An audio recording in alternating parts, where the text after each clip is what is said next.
नाज़रीन, एसएसपी दादू सदाम हुसैन कासकेली पारां दादू A section थाने जे हदुनि में अल मुहाफ़िज़ शॉपिंग सेंटर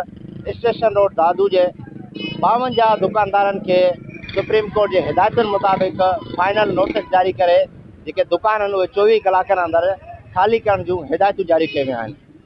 खे ॿुधाईंदो हलां त एसएसपी दादू पारां नोटिस में ॼाणायो आहे त साल 2022 दौरान दुकानदारनि खे सुप्रीम कोर्ट जे हुकुम मुताबिक़ ऐं साल 2025 में बि अहिड़ा नोटिस जारी कया विया त दुकान जेके आहिनि ख़ाली कयो, पर दुकानदारनि पारां अदालती हुकमनि बावजूदि दुकान ख़ाली न कया। उन मुताबिक़ 2026 जे हिन आख़िरी फाइनल नोटिस ज़रिए दुकानदारनि खे इहा 24 कलाकनि अंदरि हिदायत कई वई आहे त सुप्रीम कोर्ट जे हुकुम तहत जेके आहिनि उहे दुकान ख़ाली करनि। एसएसपी दादू पंहिंजे जारी कयल उन फाइनल नोटिस में ॼाणायो आहे त 11 तारीख़ ताईं जेका आहे सो कब्ज़ो जेको आहे सो पुलिस हवाले मुकमल तौरु कयो वेंदो। ऐं उनखे ॿुधाईंदो हलां त दादू पुलिस पारां जेको आहे सो अहिड़ो जेको हुकुम आहे जेको दुकानदारनि खे कयो आहे, जंहिं बाद जेके स्टेशन रोड जा दुकानदार आहिनि उहे पाण मुरादो जेके सामान कढनि पिया। ऐं हिन वक़्तु जेके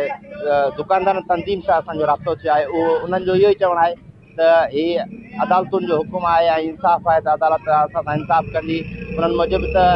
10 तारीख़ ते सुप्रीम कोर्ट में जेको आहे सो अहिड़ो फ़ैसिलो बि रखियलु आहे जंहिंसां छाकाणि त जेके हीअ रुॻो दादू जो मसइलो न आहे,